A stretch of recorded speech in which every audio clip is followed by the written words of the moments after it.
I thought moving to the farm would save us. A new start, a life free from the city's chains. But in the quiet of those open fields, everything I knew was torn apart. The woman I trusted, my own wife, became a stranger. And in the shadows of our dream home, it wasn't her betrayal that shocked me. It was mine. A moment of weakness, a stolen glance, and suddenly, I was trapped in a nightmare of my own making. The farm didn't save us. It buried us under the weight of secrets too dark to confess. We had been wanting to move to the countryside for years, finally leaving the city behind. I grew up on a farm and wanted my children to have the same joy of country life. My wife, Clarissa, and I found a nice piece of land that we could afford. The farmhouse was big, with 5 bedrooms and a lovely porch. It needed some work, but it was livable, unlike many other places we had seen. The extra buildings were in good shape too, and we had room for our dream of having horses. Things got tricky when another buyer showed interest in the property, just as we got an offer on our current house. We accepted an offer for about $10,000 less than we wanted, but it was still enough for us. We thought we had lost the farm for good, but then, at the last moment, the other buyer's financing fell through, and we were able to buy the home we always wanted. Once we secured the property, everything sped up. Clarissa and I were busy day and night working on the house, the outbuildings, and the land. There was always something to do, painting, fixing fences, and more. By the end of each day, we were completely exhausted. We barely watched TV since moving to the farm. Our 2 boys, Nicholas and Jacob, were excited to explore the woods and enjoy nature. I work full-time as a deputy sheriff in our county. Before that, I was a police officer in the largest town nearby, which has around 30,000 people. I wanted a change from city life for my family. A former colleague became the sheriff, and when a position opened up, I applied and got the job. Now I could live anywhere in the county, making our move to the country possible. Clarissa and her mother Caroline are very close. They talk on the phone for at least an hour every day, sometimes even longer. This year has not been kind to Caroline. She had been married to her husband Dale for 5 years. He was her 5th husband, and we all hoped he would be the one she would stay with for the long run. But about a year ago, things shifted after Dale's 60th birthday. No one could really understand what was happening, but things between Caroline and Dale became very tense. Soon, we learned that Dale had left the house to live with his girlfriend, who was younger than me and only a few years older than my wife. I'm 37, and my wife is 31. Caroline is 52 and was heartbroken about being left for someone so much younger, especially since that woman had young kids. Later that year, Caroline's father passed away suddenly, and her mother was getting sick with emphysema and lung cancer. With a divorce on the way, it became clear that Caroline would have financial troubles. She asked if we could take care of her horses. Our kids were excited, and we welcomed the 3 horses, 2 quarter horses, and a palomino to our farm. My wife, Clarissa, had been feeling unwell lately. She was moody, lacked energy at times, and just seemed off. With our boys being 12 and 9, it wasn't postpartum depression. Clarissa visited her doctor, who did tests to rule out early menopause or ovarian cancer. Thankfully, it was neither. What she found out, however, was that she had low testosterone. Even women need a good amount of testosterone to feel right. Without it, they can have various symptoms. The issue was that Clarissa likes to live naturally, prefers cooking natural foods, and favors homemade remedies. She rarely takes medication unless it's necessary. If you want a soda, good luck finding one in our house. Clarissa often reminds me about my soda habits. I don't drink coffee at all. Anyone working in emergency services knows caffeine can help during a long shift. Because of this, Clarissa refused to take the medications her doctor suggested for her low testosterone.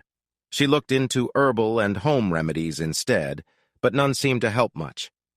While this situation wasn't drastically affecting our marriage, it did create some tension. We had many discussions and disagreements about it. I hoped that moving to the farm would help us connect again, but so far it hadn't worked. Clarissa tells me she wants to deal with things on her own, and my attempts to help aren't working. She believes she will eventually figure out her problem, but my efforts to bring us closer seem to push her away. I wouldn't say I am pleading, but I have been open about my feelings. Once in a while, Clarissa tries to meet me halfway, but it often feels more like something we have to do instead of something we enjoy together. Because of this, our connection feels routine and less joyful. I can't shake the feeling that it's just another task for her to manage. Our relationship isn't as satisfying as it used to be. A couple of weeks ago, Clarissa's mother, Caroline, called and asked if we could use a hay feeder. This would help us feed the bigger round bales to our horses instead of the smaller square ones. The advantage is that the larger bales would mean less frequent feeding. However, we need a round bale feeder, which is a metal structure that helps the horses eat more evenly and reduces waste. We agreed that we would like the feeder, and Caroline said she would bring it over the next weekend. I never thought much about Caroline in a personal way. While I always thought she was nice looking for her age, I saw her more like a mother figure. Caroline was very much a cowgirl and lived that way. I think her personal life was weighing on her because she might lose her land and horses someday. Caroline's daily work and riding kept her in good shape. She's about 5'6", fit, and has a proportional build. She usually wears a straw hat, colorful shirts, tight jeans, and her favorite riding boots. She looks every bit a rodeo queen and carries herself confidently. When Caroline arrived with the hay feeder on her trailer, I offered to help set it up. Clarissa joined us for a bit, but left to check on the boys and make lunch. The easiest way to put the feeder together, which came in 4 sections, was for me to lift 2 sections while Caroline attached the bolts to hold them in place. It felt a little awkward working so closely together. Occasionally, we accidentally bumped against each other, which made me a bit uncomfortable. While I held the feeder above her, I noticed Caroline looking my way from time to time. I was focused on keeping my grip firm, knowing that if I let go, she could get hurt. "Are you okay, Caroline?" I asked, worried about her silence. She didn't answer, just shook her head a little. "Is something wrong?" I asked again. Caroline stayed quiet.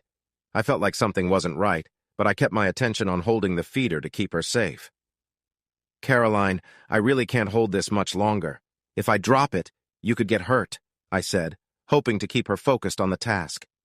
"It's okay, Patrick," she whispered, continuing with her work. The air felt tense, but I concentrated on making sure we finished the job safely. I suddenly felt overwhelmed, and I was about to pull away when Caroline held me steady, and I felt a rush of relief. She stayed calm, as if nothing was out of the ordinary. After she secured the feeder, Caroline stood up and walked away, saying everything was ready. I quickly fixed my clothes and followed her, worrying that someone might have noticed anything unusual. When I entered the kitchen, I saw Clarissa making lunch while the boys were busy with their video games in the living room.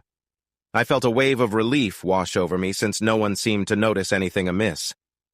"You guys took a while to finish that," Clarissa said playfully. "Are you out of breath? It wasn't that hard, was it?" Caroline casually replied, "We ran into a few issues, but it's all sorted now," as she sat with a cup of coffee. Feeling uneasy, I kept to myself throughout lunch, avoiding eye contact and focusing on my food while Clarissa and Caroline chatted away. I pretended to read the newspaper, trying to look like a typical husband who wasn't interested in the conversation. Still, my mind was racing with thoughts about the strange experience I had just been through. I had never felt anything like that, especially not in that situation. I could still feel the effects, and it left me unsettled. As the day went on and Caroline left in the afternoon, I was left with a jumble of feelings: shock, confusion, guilt, and shame. I couldn't help but feel I was trapped in a situation where I couldn't resist, but I also wondered if I didn't try to resist because I was so surprised. The whole thing left me feeling torn, unsure if I was a victim or if I had somehow allowed it to happen. The emotional struggle was heightened by the strong feelings connected to what happened. Every time I thought about it, I felt torn between a strange excitement and the guilt of breaking my marriage vows. I knew Clarissa wouldn't understand or accept what happened, and I felt sure she would see her mom as the one who got hurt, not me. Life went on as best as it could. I kept to my routine of working 6 days and having 3 days off. Luckily, my shift from 7 to 3 let me have lunch at home with my family and be there for dinner. However, meals had become quieter and more tense. Clarissa probably thought I was in a bad mood because we hadn't been close in weeks. While that was partly true, my mind was mostly filled with unresolved thoughts about what happened with Caroline. To make things more complicated, Clarissa surprised me with news just as I got home after my last shift before my days off. I walked in, went to the living room closet, and took out my safe. After entering the combination, I opened it to store my service pistol, a Sig Sauer, .40 caliber semi-automatic. Once my gun was stored safely, I went into the kitchen where Clarissa was preparing dinner. The smell of roast beef filled the house, making my stomach growl. "Hey, babe," she asked. "Do you have anything planned for tomorrow?" She was getting ready to add baby carrots and potatoes to the crock pot. No, not really," I said, sitting down in one of the kitchen chairs. I had a tough day at work that left me feeling exhausted. "I found a sitter for the boys tomorrow. Your sister agreed to watch them." My interest grew, hoping she had a special plan for us. But my heart fell when she continued. "I'm going up north to the cities tomorrow with Sherry and some other friends for a weekend shopping trip. I haven't had a break in months, and I hoped you wouldn't mind. This was the only weekend we could all get together." Clarissa was right. I owed her that time.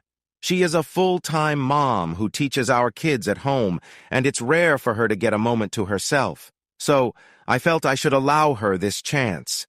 "Yeah, that sounds fine. I know you need some time for yourself, but why not just leave the boys with me?" I asked, not expecting her response. "My mom called this morning just as I was starting home school with the boys. She asked if she could borrow you for the weekend to help with some projects at her place." I nearly sputtered, nearly spitting out the water I was drinking. What do I say now? I couldn't just refuse. If I said no to her mom, Clarissa would want to know why. Usually I'm good at keeping a serious face when I need to, but with Clarissa, it's different. She always knows when something isn't right. If I stay quiet, I can usually avoid raising any doubts. But if I talk too much, she catches on right away. Yeah, I guess so. I mean, if she really needs the help. I was kind of hoping to finish a few projects around here first," I said, looking for a way out. Clarissa gave me a quick look, and I quickly added, "But, yeah, I can help your mom out." Clarissa went back to preparing dinner. "Good. You know how tough things have been for her this year? She can use all the support she can get, especially now that she's all alone," she said while chopping a large onion. "Caroline is on her own, and tomorrow I'd be spending the day with her." My wife was unknowingly putting me in a challenging position. After dinner, we watched a family movie with the boys and then all went to bed early. Clarissa wanted to leave early for her weekend with her friends. Clarissa left me in charge of getting the boys ready, and she was gone by 7:30. My sister Beth was expecting the boys by 9 o'clock, and they were going on a family trip to my parents' place for the weekend. The boys would have fun with their cousins and enjoy some pampering from Grandma and Grandpa. It was a good deal for everyone, except for me. I drove to Caroline's house around 10:30. I took my time getting there after dropping the boys off, even though she only lives 45 minutes from us. I just needed some time to think. I parked the truck by the horse corral since I knew Caroline needed help taking those down, and I grabbed my toolbox from the back. A few minutes later, Caroline came out of the house and walked towards me with purpose. She was wearing her usual hat, a blue shirt, and a pair of jeans that fit snugly. I quickly looked away, feeling a bit uncomfortable. "Wow," she said. "Clarissa said you were dropping the boys off at 9. I was expecting you 45 minutes ago." She actually sounded a bit annoyed. I thought it would feel just as awkward for her as it did for me. "Well, I had to stop by the sheriff's office to take care of some paperwork for that incident yesterday," I said, trying to sound relaxed. "Yeah, I heard about that," Caroline replied as she stepped into the horse corral. "Oh, well, let's get to work." She walked past me and I noticed her perfume. I wondered why she was wearing it while working on the farm. We spent the day taking down the horse corral and several smaller pens near the barn. It took us about 3 hours, most of it in silence, unless one of us needed a specific tool. I finished the last part of my work while Caroline went inside and came back with 2 tall glasses of fresh lemonade. It was a nice break because it was unusually hot for mid-September, and I was sweating a lot. I noticed that a couple of buttons on Caroline's shirt were undone since we started earlier. I quickly drank my lemonade, and Caroline took the empty glass from me. "Need a refill?" she asked. "No, I'm good." "I have some water bottles in the truck," I replied. "Okay," she said, turning back to the house. When I get back, we'll start on the fence. I want to fence in the area where the corrals were and make the pasture bigger, she said as she walked away. I couldn't help but notice how confident she was, and my mind began to race. "What's going on?" Caroline asked, stopping in her tracks. I paused before saying, "Are we ever going to talk about this, or are you just going to ignore what happened?" Caroline hesitated and looked away, showing she was uncomfortable with the topic. "What should I say to Clarissa?" I continued. "How do I deal with what happened?" "If you're smart," Caroline replied, "you won't say anything. Just keep quiet." I felt frustrated. "Can we at least talk about it?" Caroline's shoulders dropped. "What is there to say? It happened. What do you want from me?" I struggled to find the right words. "I guess. Maybe an apology?" Caroline laughed softly. "An apology? For what?" I was getting upset. "You took advantage of the situation. Why?" "Oh, come on, Patrick. Most guys would be happy about something like that." She started to walk away, and I instinctively reached out to stop her, but pulled back quickly. "You're right, Caroline," I said, trying to stay calm. "But that doesn't mean it was okay. I just want to understand why you did it. Did you not think about what would happen if we got caught? Do you not care about how that would affect me and my family?" Caroline walked slowly to a bench on her patio, sat down, and sighed. "Fine," she said. "I guess you're right, Patrick. I do owe you an explanation, and I suppose I did take advantage of you." She looked tired, as if this conversation was too heavy for her. "I want to know what you are thinking," I said, trying to keep my emotions in check. "I don't want you or Clarissa to think I wanted anything like this to happen." "No, I get that, Patrick." Tears began to fill her eyes, and I felt a little guilty for bringing it up, but I knew I had to address it if I wanted to keep working together. "I guess," Caroline continued, "it's just been a really tough year. First, Dale left for someone younger, then my dad passed away suddenly, and now I have to watch my mother struggle with her illness. I just wanted to feel good and to make someone else feel good too." She took off her hat, letting her sandy blonde hair fall around her shoulders. Even with her sadness and tears, there was something about her that made me feel protective, and I quickly corrected myself for thinking that way. "You have no idea what it feels like to be left for someone younger, and, they say, more attractive," she said. "You can't understand the pain of that kind of rejection." I thought it was the right time to say something kind. "Honestly, Caroline, I don't think Dale's girlfriend looks better than you. People often make poor choices, you know? And to be frank," I said with a small smile, "that woman doesn't appeal to me at all." Caroline glanced at me, her eyes glistening with tears, and smiled. "Thanks, Patrick. I really needed to hear that. And about that day, I am truly sorry. I can only imagine how Clarissa would react. It would have hurt both of our relationships with her. She wouldn't forgive either of us, I know." I sat down next to Caroline, ensuring I kept a respectful distance. As I did, I caught a whiff of her perfume. "Caroline, what do you think led you to that moment?" "Yeah, I get what you mean," she said softly with a gentle laugh. "I think I just wanted to show myself that I could still bring joy to someone. I wanted to feel valued and needed. I guess I tried to use you to prove that, Patrick. It wasn't fair, but I did notice your reactions, and I took advantage of it. I'm really sorry about that, and I hope you can understand." "Well," I replied, "if I'm being honest, it was one of the most powerful experiences I've ever had." Caroline's face lit up with a smile. The frustration I had carried for over a week began to fade, and I saw her as someone who was going through her own struggles. She just wanted to feel good about herself again.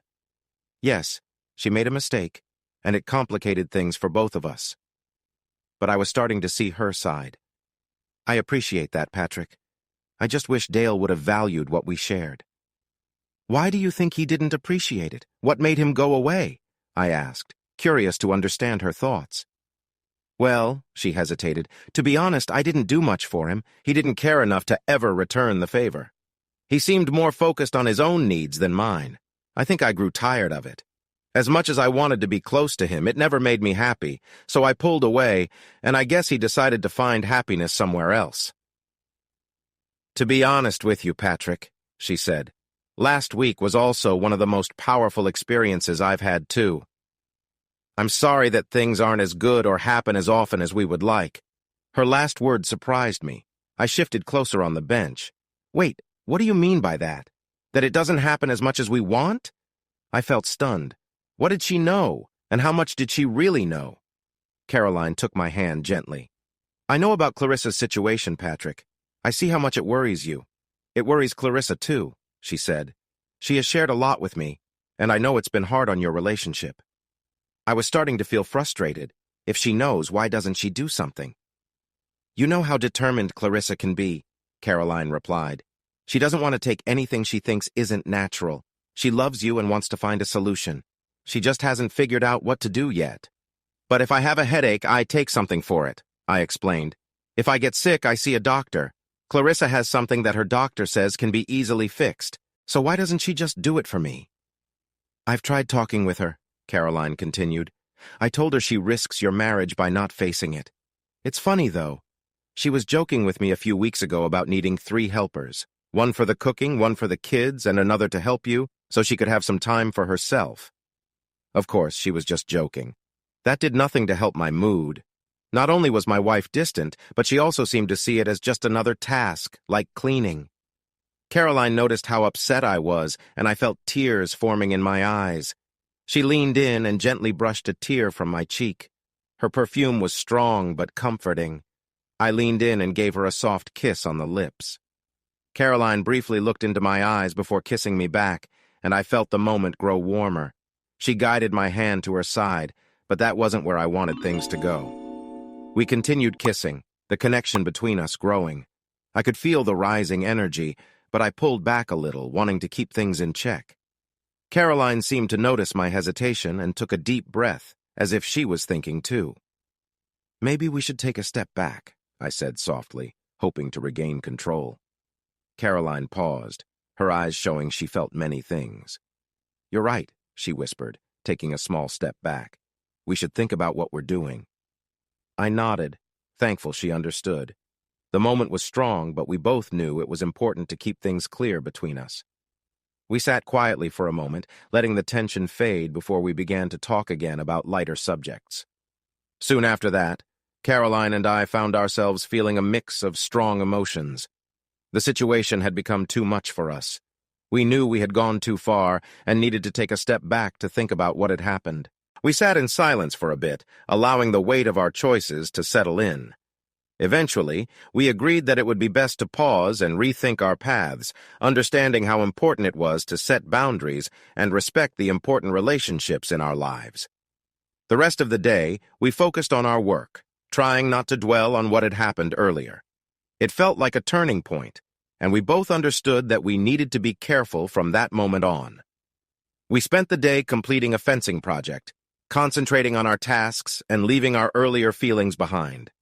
The weekend flew by, and I returned to my daily life, taking care of my duties and spending time with my family. Caroline and I decided to keep our relationship professional, realizing it was important to move on. As time passed, Caroline's divorce from Dale was finalized. She began a new chapter in her life by moving to Minneapolis. Although she and Clarissa stayed close, I saw less of Caroline. Clarissa and I worked on rebuilding our relationship, trying to find the connection we once shared. Even though things had changed, we both committed to moving forward, focusing on our family and the future. It was Friday afternoon at 4 p.m. The office at the Mason County Sheriff's Department was quiet because many people had left early for the weekend. My captain and chief deputy, Ben Villanueva, had left at noon for a family trip. I, Sheriff Sean Patrick Quinn, Jr., was waiting in my office, feeling anxious for Deputy Christopher Hayes to return. Earlier in the week, I had asked him to deliver divorce papers to my soon-to-be ex-wife, Clarissa. This was my first week in office, and I wanted to get this task finished quickly. At about 4:03 p.m., Chris burst into my office, looking very upset. "The next time you decide to get divorced, Pat, you can deliver the papers yourself," he shouted. I was surprised and asked, "What happened?" "She slapped me across the face," Chris said, showing me his red cheek. I couldn't help but laugh a little. "Really?" Chris nodded, still angry. "I gave her the papers and she lost it, started crying, and then just slapped me. It hurt." As we talked, I realized the seriousness of the situation, but the ridiculousness of it all made me chuckle. "Even if it's from a woman, goodness gracious," I said jokingly. I'm sorry, I added, trying to hold back my laughter. I'm not laughing at you, I'm just surprised at her reaction. Then I had a thought. Oh, please tell me you were wearing your camera when this happened. What? The camera? Of course I was. How could I not have it on? Chris was starting to see the bright side. Earlier that year, I had been the acting sheriff while my predecessor, William Bud Roberts, was away. Not only was I running a campaign to take over as sheriff, but I was also managing the department. One of the best things I did was buy body cameras for every deputy using funds from seized property. These cameras clipped onto the uniform and recorded clear video and sound of everything happening. The recordings went straight to a device in the deputy's car that captured even more footage and audio. Departments that used these cameras saw a big drop in complaints from people claiming we were harsh or used too much force. While complaints still came in, they often got dropped after the videos were reviewed. The cameras were small, about half the size of a hand. At first, my deputies had mixed feelings about wearing them. On one hand, they felt like they were being watched all the time. The video provided proof of many events and caused several complaints to be dropped after it was looked at. I was excited to watch the video. I hoped it would give me the evidence I needed to move forward with my plans to end my marriage on my terms. Chris got the video from his police car and uploaded it to my laptop. The video started with Chris walking up to the front porch of my farmhouse. He rang the doorbell twice before Clarissa finally came out. Her surprise at seeing an officer was obvious. "Yes? Can I help you?" she asked. "Are you Clarissa Marie Quinn?" Chris asked. "Come on. You know I am. What is this about?" "Ma'am, I'm Deputy Lieutenant Chris Hayes," he said, handing her an envelope. "Mrs. Quinn, you have been officially served." "What? Are you serious?" "Yes, ma'am, you have been served." "Oh my God, I can't believe this. I can't believe he would send someone to do this." "Good afternoon, ma'am," Chris said, turning to head back to his cruiser. "Hey, wait!" Clarissa shouted after him. "I'm not done with you. Tell him he better be home for dinner. I don't accept this. Tell him to come home so we can talk." "Ma'am, you need to calm down. Please don't get too close," Chris said, trying hard to stay calm. "Or what? What will you do? You're just a deputy. You're nobody." "Ma'am, I'm warning you. Please step back and calm down." "Oh, now you're telling me what to do?" "You don't tell me anything. I'm still the sheriff's wife." She waved the envelope like it was a badge. "You tell him to be home by 6 o'clock." "Ma'am, calm down now," Chris said, reaching out to her shoulder to make her stop approaching him. But that only made things worse. "Get your hands off me!" she yelled, pushing his hand away. "Don't ever touch me!" With that, Clarissa slapped Chris on the cheek. "And tell him to come home right now!" she shouted as she turned to walk back into the house. "Oh my God, that was amazing!" I said, laughing. "But Chris, why didn't you arrest her right then?" "Honestly," Chris said, "I was too shocked to think clearly. I didn't know if I should detain her or let you handle it. So I chose to let it go." "Oh, no, definitely not," I said. "You need to go back out there and arrest her for hitting a police officer." "Are you serious? You want me to deal with this?" "Come on, you're already involved. Plus, wouldn't it feel good to be the one to arrest her?" Chris thought for a moment and sighed. "You have a good point, but I'm not going alone. If she keeps making things worse, I might have to take stronger steps." I thought about how tricky handling a case with the wife of a sheriff would be for me as a law officer. Pat, you do realize this will probably end up in the newspaper, right?" "Don't stress about that. I'll take care of it." "And she won't be able to stay here. Our jail is full. She'll need to be moved to Choctaw County tonight, and that's a long drive." "Not our concern. She made things difficult, and now she has to deal with it." "So are you sending someone with me or what?" Chris asked. "Who's the lieutenant on duty now?" I asked. "Angel Ryerson." "Great. Have Angel and one of her team come along with you. Show that we're serious." "Won't this worry your kids, though, Pat?" "Nah. They're with the youth group from St. Matt's this weekend. They're off to the Twin Cities for some fun at a hotel with a water park and the Mall of America. They'll spend most of their time enjoying the pool or rides." "I thought they called it Nickelodeon something now," Chris said as he put on his hat. "Yeah, you're right, but everyone I know still calls it Camp Snoopy." "Okay, Pat, I guess it's time to deal with this situation." "Good luck. Call me when you're done." Clarissa's arrest did not go smoothly. She did not cooperate, which added another charge. The video clearly showed Lieutenant Angel Ryerson, a dedicated officer handling the situation with skill, while another deputy, Brad Lowe, completed the arrest. Clarissa was very upset, yelling at the officers and saying she would take legal action. However, the video captured everything clearly. With good evidence and the right response, the actions of the deputies were shown to be professional. By 6:30 p.m., Clarissa was photographed, booked, and processed into Mason County Jail. By 7 p.m., she was in standard prison clothes and was being taken to Choctaw County Jail, located outside Cherokee Flats. Choctaw County Jail can hold 240 people, while our own jail has just 40 spots and was already full. As sheriff, this was an issue I needed to handle, and it was my top priority. Since there was no judge available over the weekend except for emergencies, Clarissa would have the next 72 hours to think about what she had done. I made a quick call to Sheriff Garrett Myers in Choctaw County to make sure Clarissa would have her own cell, away from other inmates who could be a risk. Sheriff Myers assured me that his team would keep close watch over her and respect her privacy. She would be processed under a different name to keep her identity safe. Chris Hayes sent me a picture of Clarissa's booking photo. It was very different from how she used to look. The picture showed her at a tough time, showing the seriousness of her situation and what her choices had led to. Her face showed sadness and understanding. Her booking photo reminded me of many others I had seen over the years, marking her as someone who had faced hard times. It made me realize how a single picture could show the fragile balance between being respected and facing real problems. I had planned to spend the weekend with my fiancée, Shannon Sullivan, and her daughter, Bridget. After dealing with Clarissa's situation, I needed to stop by their home to take care of a few things. I arrived at Shannon's house around 7:30 p.m., just as Chris sent me the photo. Walking into Shannon's warm home, I was met with the delicious smell of a home-cooked meal. Shannon and Bridget had just come back from their day. Shannon had finished her shift at the medical center and picked up Bridget from a friend's house. "Patrick!" shouted Bridget as she ran towards me from the kitchen. "Hey, Bridget," I replied, giving her a big hug. "How are my two favorite girls in the world?" "Great! I've been waiting all day to see you, Patrick. Want to see my bug collection?" "I would love to, sweetheart, but why are you collecting bugs in winter?" "Mom and I caught the bugs last fall, silly." "Her teacher kept all the kids' bugs on display and sent them home today," Shannon explained as she came closer. Her voice was gentle as she smiled and said, "How are you, handsome?" "Much better now," I said after our nice kiss. "Rough day at work?" "I'll tell you about it after dinner." "Okay," she said, looking a bit worried.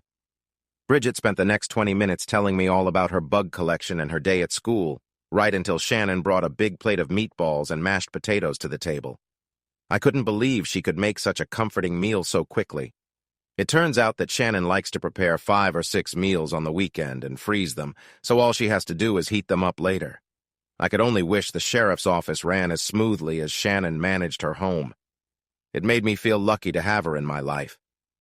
After dinner, I helped Shannon and Bridget clean the table and washed most of the dishes, which was a small thank you after such a nice meal. We played a board game called Bonkers, which Bridget really enjoys. Then it was time for Bridget to go to bed, and I got to read her a story. Tonight it was The Lorax, Seuss. With Bridget cozy in bed, I met Shannon in the living room. She wore comfy pajama pants and a Minnesota State sweatshirt, sipping juice. "No wine tonight?" I asked. Not tonight, love. I have work tomorrow, and I promised Mindy I'd be there by 6. Mom's coming over early to take the little one out for the day." "I see. I'm sure she'll have a great time. Feel free to grab a glass if you want." "I think I will," I said, heading to the kitchen to pour myself some Chardonnay. I'm not a wine expert, so I don't know much about it or when to drink, but the peach Chardonnay Shannon had was nice and good enough for my taste. I sat down next to Shannon on the couch and let out a deep sigh, finally releasing all the stress from my day and my first week as sheriff. "That sigh tells me you've had a tough day. I thought things were going well," she said. "They are for the most part," I replied, taking a sip of my wine. "But this afternoon changed things a bit." "How so?" I looked into Shannon's kind eyes and said, "I had Chris Hayes deliver the divorce papers to Clarissa this afternoon."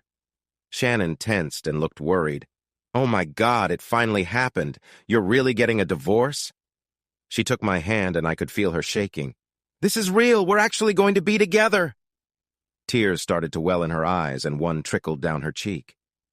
Yes, we are, babe, I said, giving her hand a reassuring squeeze. How did she take it?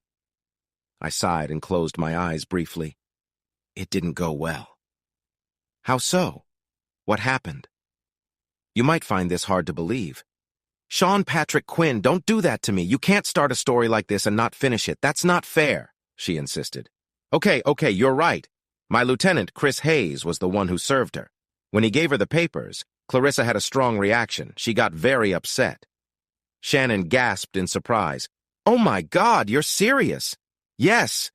When Chris came back, he was really shaken. What happened next? Well, I began. Oh, don't make me wait. What occurred? I sent Chris back to the house with my evening shift lieutenant, Angel Ryerson, and another deputy named Brad Lowe. They took Clarissa into custody after the incident. Another gasp of shock. Oh my God, are you sure about this? What do you mean, am I sure? I asked, a bit surprised. Clarissa reacted badly toward one of my deputies. She's just like everyone else. What happened was unexpected. I know, but she is still your wife in a way. I mean, I know she has hurt you in many ways, but would you really take it this far? This isn't about getting back at her for the past. This is about her acting in a way that can't be accepted, especially towards someone on my team. I need to show that I won't allow any bad behavior. I understand, Shannon said, calming down a bit. It's just so shocking. I can't believe all of this is happening. I know, love, I know, I said, squeezing her hand. So how do you think this will change things? Well, I said, thinking it over, maybe this will help Clarissa to agree to the divorce. Perhaps I can use this situation to encourage her to handle things fairly. Shannon looked surprised again. Oh, wow, Patrick, I don't want to sound unsupportive, but is that why you had her arrested? To pressure her about the divorce? No, I replied quickly, shaking my head. That's not it at all. You should forget that idea right now. I would never go that far. That would put me on the same level as her and Bud Roberts. Clarissa did break the law when she hurt one of my team. That is why she is in jail for the weekend. I'll do everything I can to help her out of this situation, but I won't pretend it won't help you and me start our new life together. And if this makes our divorce smoother, then that's how it is. I promise I won't use this against Clarissa during the divorce. I just want her to see sense and make it easier for the boys. You're right, Patrick. I should have known better.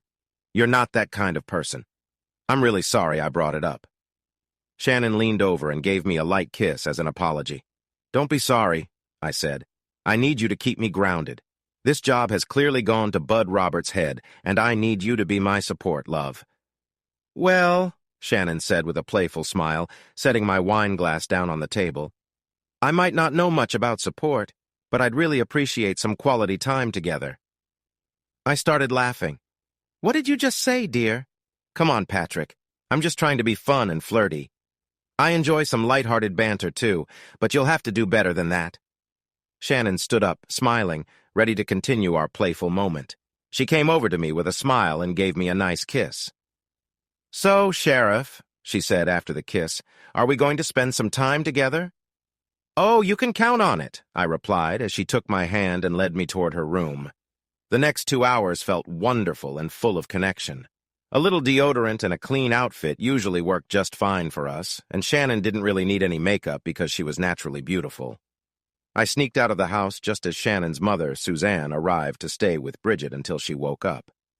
Then, I went back to the farm to finish some chores and think about my plans for the day. My lawyer for the divorce was a well-respected woman named Danielle Nichols. She was the go-to divorce lawyer in town, and I knew that Clarissa would have chosen her if I hadn't hired Danielle first. I found out later that Clarissa had called Danielle shortly after I had, wanting to prepare just in case she couldn't convince me to drop the divorce.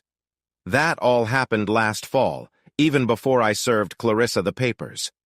Even though the office was closed for the weekend, Danielle was there working. I thought it would be good to give her a quick call after everything that happened the day before. Danielle expressed her concern about the situation and was eager to talk about our plan for what was coming next. Looking into her eyes showed me she was determined and ready to help. I was about 15 minutes into our meeting when my phone rang. I saw a name I recognized. Caroline Bennett. Hello, Caroline, I answered. Patrick, thank goodness I reached you.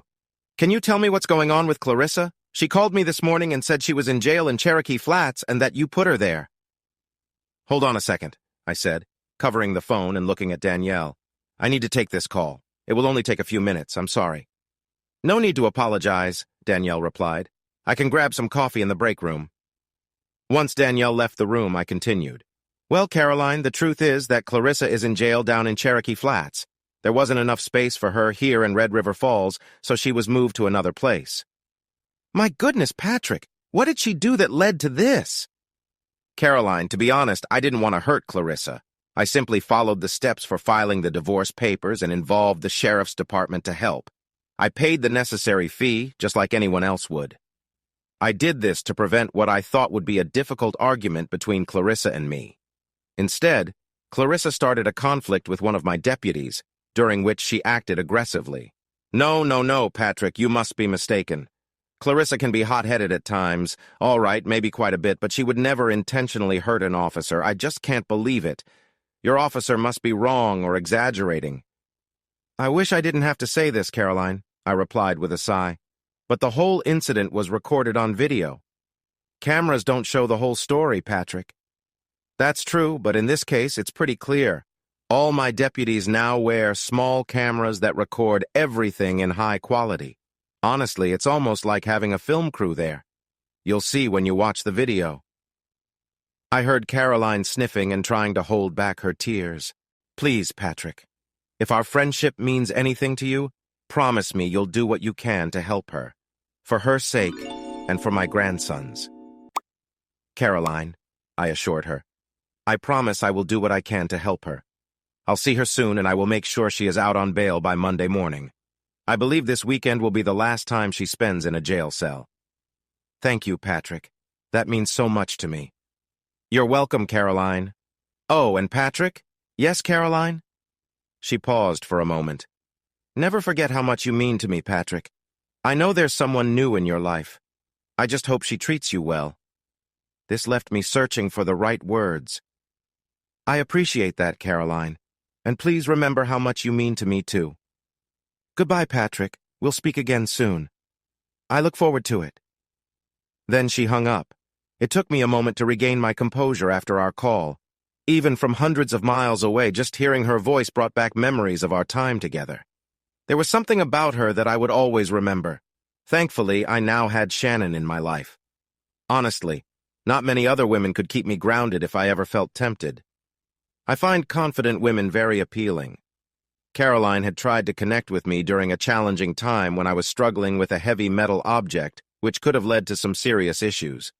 Later, we had lunch with Caroline, who, unfortunately, had a noticeable stain on her shirt in front of her daughter. Shannon, on the other hand, has a fun side that I find charming. My job is to help and protect, and if that means giving Shannon what she wants, then I'm glad to do it. As I was thinking about this, Danielle came back to her office with 2 cups of coffee and placed one in front of me. She seemed to have a strong influence on anyone around her. She was once married to Karsten Brown, a well-known lawyer, but they split up, and now she's a partner at the firm. It was a story that many were curious about, proving the saying, in a small town, there's not much to see, but the stories are plenty. All right, Danielle said as she sat down. Let's talk about how we will handle your divorce. Danielle believed that aiming for a fair divorce wouldn't work well and thought she could use Clarissa's legal troubles to get better terms for me. However, what I really wanted from Clarissa was a simple divorce, with a fair division of our possessions and shared time with the boys. I hoped they would mostly live with me at the farm, while Clarissa could visit regularly and spend more time with them during the summer. I got the sense that Danielle wanted to see Clarissa face some difficulties through this process. As for me, I just wanted to part ways with her while keeping her dignity intact, especially in front of our sons. I hoped that would make her less combative. I left Danielle's office shortly after 9 o'clock and needed to see another lawyer. I drove to the west side of town to a nice area called Elk Run Heights. It was one of the newer neighborhoods in Red River Falls, filled with beautiful homes belonging to the city's notable residents. The Fox Run Golf and Country Club was included in the development, and many of the houses had yards that touched the course. Most residents could enjoy their pools and spend their summer days without needing to go to the beach. The address, 5945 Elk Run Drive, belonged to Marion Lawson, a well-known attorney and the county's attorney. To be honest, Marion was not expecting me today. With it being the middle of January, I wasn't interrupting his golf game. I knew Marion had personal interests that I was aware of, but it was a private matter that I could keep to myself unless it was necessary to share. I walked up to the front of the large brick house and rang the doorbell. Marion answered the door a moment later. "Oh, great," he said when he saw me. "And here I thought my weekend was going well." "Good to see you too, Marion." He just stood there with the door partly open. "So, what's going on? Are you going to let me in?" "Not unless there's a good reason," he said gruffly. "I've got something important to talk about, I promise." "Is this about me?" "Marion," I said a bit firmly, "everything I do is connected to you." Marion rolled his eyes and opened the door for me. "My office is to the left. Please take off your shoes. The floors are new." "Ooh, it feels like we're going to be here for a while." "Don't get your hopes up. You're not here long enough to catch the game, and all the drinks in the fridge are for Marion, not Patrick." "That's fine. My team lost a while back." "Come on, Pat, your team lost even before the season started," he complained. "How can you still watch those games?" "Hey, don't say that about my team. It feels like you're saying it about me," I replied. "Do you really want me to answer that, Quinn?" "Probably not," I agreed.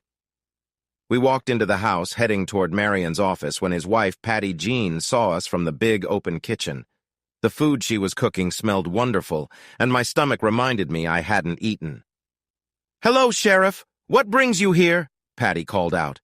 Before I could answer, Marion said, "He won't be here long, and we need to focus on something important, so please don't bother us." Patty Jean looked a bit disappointed, but she cheered up when I said, "Great to see you again, Patty. That smells amazing." "Thanks, Patrick. We'd love for you to join us for dinner sometime." "I'd love that. I promised to bring my fiancé, some laughs, and a big appetite." Patty Jean laughed, and Marion quickly led me into his office, shutting and locking the door behind us. "Just so you know, you're not joining us for dinner," he said, pointing to a chair in front of his large desk. "But Patty Jean invited me. It would be rude to say no." Marion looked at me with frustration as he sat down. "Did you come to bother me, Pat? Or is there something to discuss?" "Tell Patty not to go all out. I enjoy simple meals." "Seriously, Sheriff. Meatloaf and mashed potatoes work for me any time. Comfort food is great, especially in winter. I bet Patty does wonders with that." "I'm warning you, Pat. My team had a tough night yesterday." Marion's eyes widened in shock. "What? Are you serious?" "No, I'm kidding. My wife received divorce papers yesterday and then had an upset with one of my deputies." Marion stared at me, his eyes wide. "You know, Phil Robertson had a point. You're something else, aren't you, Pat? Who did the people here choose for sheriff?" "They picked someone who believes everyone should follow the law." "That's nonsense. What did she do, just bump into him?" "Nope. She got upset and took it out on my deputy, pushing him. We have it all on video." "Who was the deputy?" "Who what?" I asked, puzzled. "Who was the deputy that helped her?" "Lieutenant Chris Hayes." "Oh, great," Lawson said, frowning and shaking his head. "Figures. If that deputy isn't in trouble now, it won't be long." I moved in my chair and prepared to defend Chris and his wife. "I promise you, Lieutenant Hayes is good at his job and his wife is very smart. She probably has the highest IQ in Mason County, too. The only thing in her past is a small offense from Massachusetts." "Really? You let your deputy marry her?" "I know she runs her business up north, but fixing and selling computers and old records doesn't cover everything." "Actually, it does, Marion," I replied. "Tanya still works on computers, but she also has other projects around town, thanks to my suggestion. She's a network manager and analyst for different businesses. Her clients really like her work. She beats every other IT person in Red River Falls." "Pat, if I find out you're hiding anything illegal for her, What will you do?" I cut in. "Don't forget, I know about some things on your home computer, Marion." Marion paused. After a moment, he said, "You didn't come here to talk about Hayes and his wife. What do you want, Pat?" "I said my wife is in jail because of something with Hayes. I want you to hold off on any charges until I give you the okay. That's my call, Pat. I make that decision, not you. No, you don't. Do I need to remind you about your personal problems? Fine, Pat, Lawson sighed. I'm the county attorney. You'll have to let me do my job eventually. I get it. But for now, hold off on the charges until I say otherwise. If anyone asks, just say there's an investigation going on and you'll say more later. How will you keep this from getting out? She was taken to the Choctaw County Jail under a different name. A friend, Garrett Myers, is in charge of her.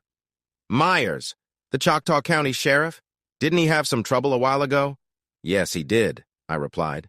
But it was a hard situation during a big snowstorm, and the body was hidden by a snow pile. The State Patrol should have marked it. That must have been tough for everyone. How far did he move the body before he figured it out? About 20 to 25 feet. Let's get back on track. Are you going to work with me or not? Okay, Lawson replied, rubbing his face. I won't file any charges for now. I'll pretend I don't know what's going on until late Monday afternoon, or until you decide to move forward. I'm guessing you're doing this to manage things with Clarissa during the divorce? Not really. Well, sort of.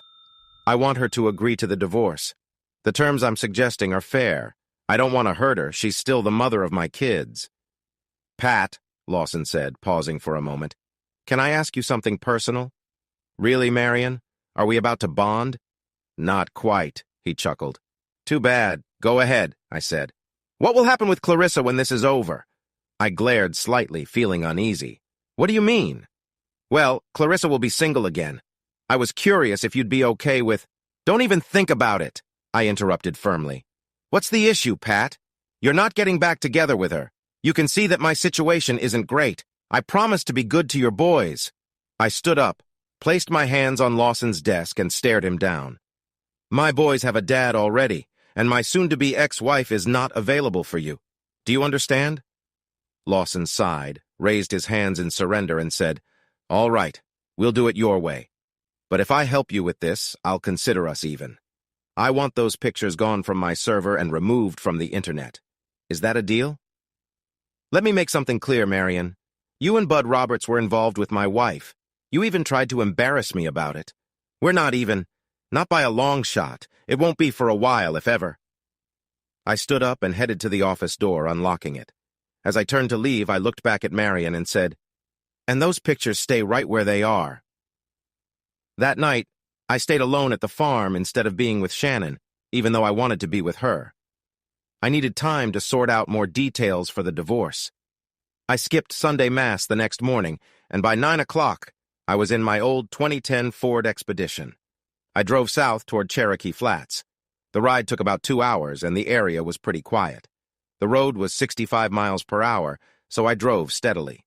The Choctaw County Jail was at the north end of Cherokee Flats. It was a newer building that included the jail, the sheriff's offices, and a courtroom for local cases. This jail was bigger than the one in Mason County, which was still on top of the Mason County Courthouse. It had a large exercise yard fenced in with 3 layers of chain-link fencing, topped with security wiring. One main difference between the two jails was how visitors could see inmates. In Mason County, visitors could meet with inmates face-to-face. At Choctaw County Jail, visitors had to connect with inmates through a video system, meaning they were always at least 300 feet apart. However, if you are a sheriff with a wife in jail and you know the sheriff at that facility, things can be different. Hey, Pat! Sheriff Garrett Myers welcomed me in his office. He had been the sheriff here for nearly 20 years. In his early 60s, Garrett had silver hair and looked good for his age. How's your first week going? It's going well, Garrett. At least until Friday. I understand. I want you to know we've watched her closely the whole time. No one knows she's here. No one has asked about her, and she's only made one call, which I think was to her mother. Yeah, I heard from her mother. She is aware. If you'll follow me, Pat, we can go this way. Although regular visits are through video, we have a private room for attorneys to meet their clients. You can meet your wife in that secure room down the hall. Thanks, Garrett. I really appreciate it. Happy to help, Pat. Stay as long as you need. Thanks again, Sheriff. I was led into a small room with a metal table and 2 metal stools, all attached to the floor. The room was private with no audio or video recording. I had checked in my firearm before entering the jail and went through security. About 5 minutes later, the door opened. I stood as Clarissa was brought in, wearing restraints for safety. Handcuffs were on her wrists and cuffs on her ankles, with a chain connecting her hands and feet to prevent any trouble. A tall, athletic female officer guided Clarissa to the stools at the table across from me. Once she was seated, her ankle cuffs were connected to a hook on the floor, and her handcuffs were fixed to a hook on the side of the table, making it hard for her to move. Clarissa looked upset. Her eyes were red and puffy, and it was clear she had been crying for some time. Her hair was messy, and she looked like she needed a wash. She avoided looking at me, trying not to cry more. "How are you feeling, Clarissa?" I asked, even though I knew it might be a tough question. "How do you think?" she replied softly. "I get that it's hard for you." "No, you don't," she said, tears streaming down her face. "How could you understand? How could you do this to me, Patrick?" I leaned closer and said, "I didn't do this to you, Clarissa. You are here because you hurt one of my deputies." "I'm sorry," she cried. "I only got upset because I thought he was there to tell me something bad happened to you." "That's not true, Clarissa, and you know it. You know the procedure when an officer is in trouble. You've been through it before. You knew Chris Hayes wasn't there for that." "I swear, Patrick, I really thought that. I don't care what your deputy told you," she wept, still unable to look at me. "No, Clarissa, you didn't. I have it all on video. How could you see anything? His car was parked in the driveway, Patrick. It's my word against his." "Clarissa, several months ago, we started using small cameras that deputies wear on their uniforms, just like their radios. The cameras recorded everything. Chris Hayes came to you, served the papers, and you followed him to his car. You were angry and provoked him the whole time. He tried to keep you from getting too close, and you slapped him. I have the whole thing on my phone. Look."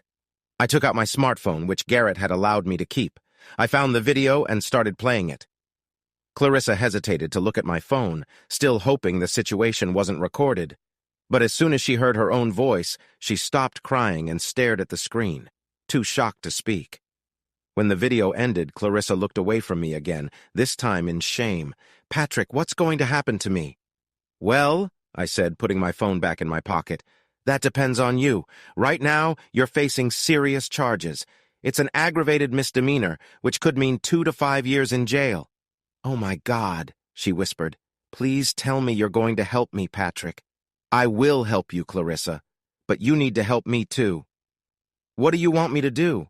"I want you to sign the divorce papers. I want you to accept them, sign them, and make this process as quick and easy as possible for us and for Nick and Jake." "That's what this is all about? You had me arrested so you could get what you want in the divorce? You're unbelievable." She started to cry again, trying to calm down and catch her breath. "Listen, Clarissa, don't get it wrong. That's not why you're in jail. You could have just accepted the papers and stayed calm when we spoke again. But instead, you reacted badly and ended up here. It's the way you acted that got you in trouble, not me. If there's one thing you need to understand, it's that." "Then how does helping you with the divorce help me?" "I can help you get the charges lessened, so you only have to serve the time you've already spent here. If I'm lucky, I might convince Deputy Hayes to drop everything. But I will only help if you agree to make our divorce as easy as possible. Do you agree, Clarissa?" She looked up at the ceiling in despair. "What choice do I have? It's simple. You can choose to help yourself or not." "But I don't want a divorce, Patrick. How many times do I have to say it? I don't want to break up our family. I want us to stay together. Do you remember what we talked about before we got married? We said what would happen if one of us ever cheated on the other." Tears were streaming down her face again as she remembered their past conversation. "We always said that cheating would break our trust. You wouldn't accept it from me and I wouldn't accept it from you. We promised we could handle anything except this." "But I was wrong, Patrick. I think we can get through this if we just work at it. I want to find a way for us to love each other again like we did when we first fell in love. I want us to feel special again. I want to feel your love like before, Patrick. You know what, Clarissa? I hear you saying I a lot. It's all about you. This whole situation has been about what you want. But I haven't heard you say, I'm sorry, Patrick. I'm sorry for the hardships I've caused you these last 2 years. Sorry for the pain I've caused. I've never heard that from you, Clarissa. And if you say it now, it won't mean anything because you'll just be saying it to get out of this situation. There is no easy fix for this. But I really am sorry, Patrick. I'm sorry I haven't said it until now, but I know that we are stronger than we think. I see a new side of you, Patrick. I took you for granted, but now I see how strong you are. I've seen how hard you fought through all of this. I know you can really fight for our marriage if you want to, she pleaded. But I don't want to, Clarissa. I don't want to keep struggling. I just want it to be done. You don't understand how much I've been hurt. When I look at you, I see something that used to be mine but is now gone. If we tried to reconnect, I would just wonder if you're thinking about someone else or wishing you were with them instead of me. I can't live with that worry. I just can't. Clarissa sat quietly, crying. I hoped it was because she understood what her actions had done to our marriage and our family. But I knew she might also be mourning lost chances. Please try, Patrick. I'm begging you. I can't, Clarissa, I said, feeling tears welling up and a lump forming in my throat. There's too much to overcome. I can't move on from what happened. I know myself enough to know my limits. You nearly took my family and my peace. There's no going back from this. Just please sign the papers. Sign them, and I'll do what I can to help you get through this or at least make it easier. If you ever cared about me, please do this for me. You owe me that much. Clarissa buried her face in her hands and cried for a long time. Eventually, she tried to gather herself, wiped her tears, and took a pen from me with shaky hands. She signed the divorce papers, agreeing to everything. I would give Clarissa half of the farm's value and share our savings evenly. I would keep her on my insurance until she found a job that offered her own, or for 1 year, whichever came first. I would help her find a place to live for herself and the boys, making sure the farm would still be their main home. I would also pay for her rent for up to a year to help her get started, continue payments on her vehicle until it was paid off, and cover her cell phone bill for at least a year. My lawyer, Danielle Nichols, thought I was being too generous with these terms. Clarissa's mother, Caroline, had started dating a wealthy man, Martin Belmond. I knew Caroline would stand by her daughter. I tried to be fair to Clarissa so there wouldn't be any claims of unfairness. Some may think I was being harsh given her past mistakes, but I wanted to make sure I did the right thing. If things had turned out differently, things could have been worse for me with Clarissa and Bud Roberts getting their way. I did have a small surprise for Clarissa. I got a release order from Judge Hannah Bergen allowing Clarissa to leave on her own. This was unusual, especially since I had to reach out to the judge directly for the paperwork. Even though Clarissa was in the Choctaw County Jail, the case started in Mason County, so we still had jurisdiction. Some people might have complained about this, but I didn't care. The good part was that it would make Clarissa happy. The downside was that I would have to drive her home for 2 hours. It took Sheriff Meyer's staff about 45 minutes to get Clarissa's release from the Choctaw County Jail. Some of that time was to give her a moment to freshen up before leaving. The rest was for signing papers and getting her things back. I had brought her a change of clothes, and by 1 o'clock we were leaving Cherokee Flats and on our way home. We drove in silence for almost an hour before either of us said anything. Finally, I couldn't take it anymore. "Are you hungry?" I asked. Clarissa kept looking out the window and shook her head. "Do you want to stop for a drink at least?" "I don't want a divorce, Patrick. I know I signed the papers, but I didn't really want it." I tightened my grip on the steering wheel. "Clarissa, we've been through this. It's already decided." Tears were on her cheeks. "Well, if you're trying to hurt me, Patrick, it's working." I couldn't take it anymore and pulled over to the side of the road, putting the car in park. "Hurting you, Clarissa? What about how I feel? Is that how you think life would be with me, Patrick, full of hurt?" "Clarissa, I'm not talking about our future together. I'm talking about how much this whole situation has affected me." "But it didn't happen, Patrick. Everything fell apart. Maybe we're meant to be together. At the least, you need to let it go." "I can't, okay? Why not? Why can't we at least try to move on together? Why is divorce the only way?" I looked away, feeling lost. I tried to keep my calm. Then I thought of Shannon and felt a wave of peace wash over me. I closed my eyes and remembered her. In that moment, I found the strength to tell Clarissa what I needed to say. "I can't, Clarissa. There's no way for me to move on from this. To do that, I would have to go back to being the person who trusted you and loved you completely." What you did to me has changed me in a big way. Your choices and the plans you made with Bud Roberts turned me into someone I never thought I could be. This is both a good and a sad thing. To take care of myself, I had to think like you and Bud. I had to be clever and find ways to stay safe. I've done things I promised not to do to serve a bigger goal. I've adjusted the rules to keep the system fair and to protect people from those who would have harmed them because of what you and Bud tried to do to me.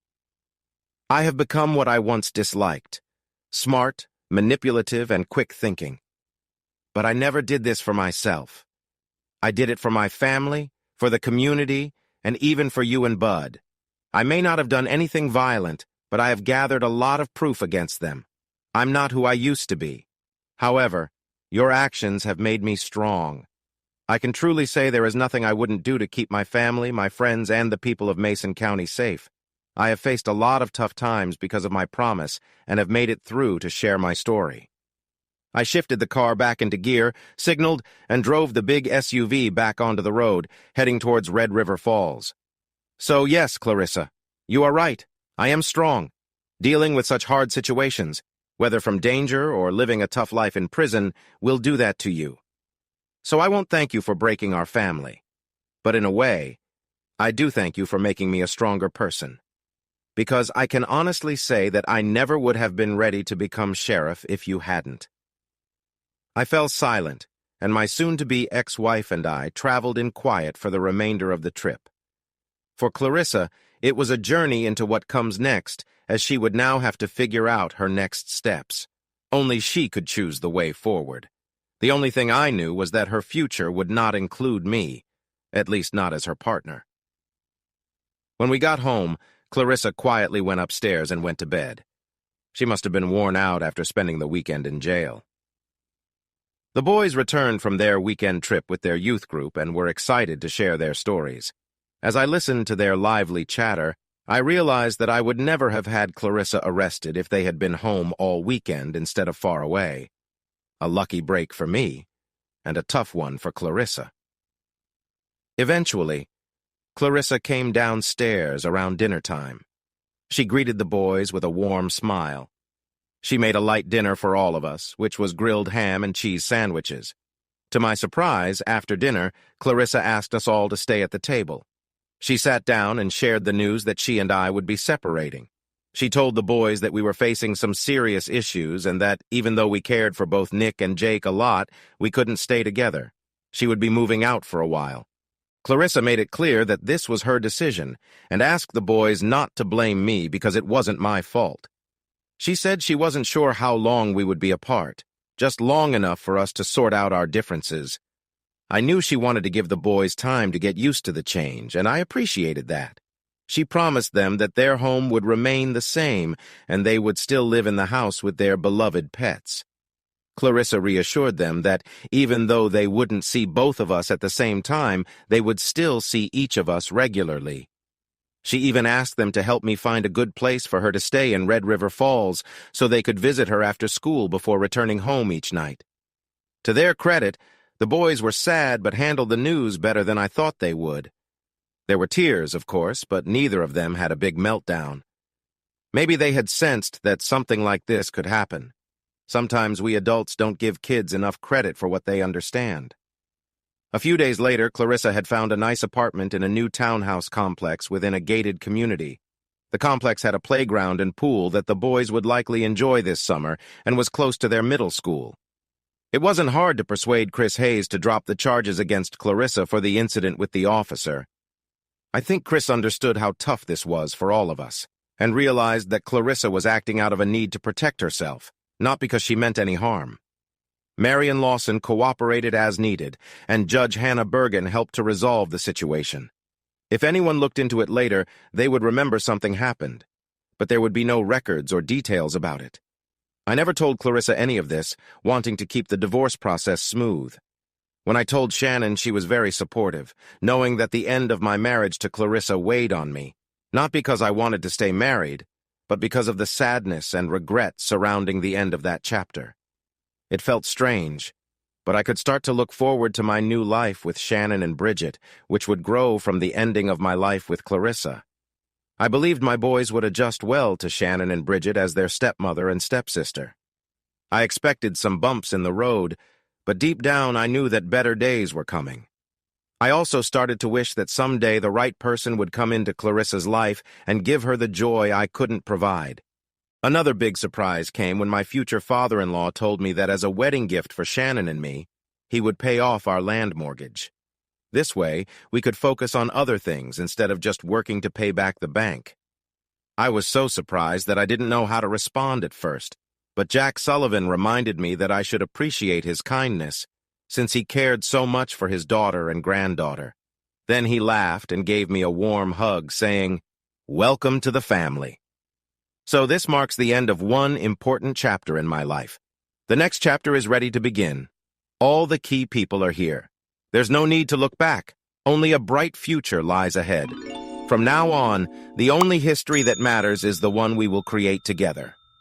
Hey listeners, if you enjoyed watching this video and want to stay updated with our latest content, don't forget to hit that subscribe button and turn on notifications. You won't want to miss out on what's coming next. Thanks for watching and see you in the next video with Queen Cheating Tales.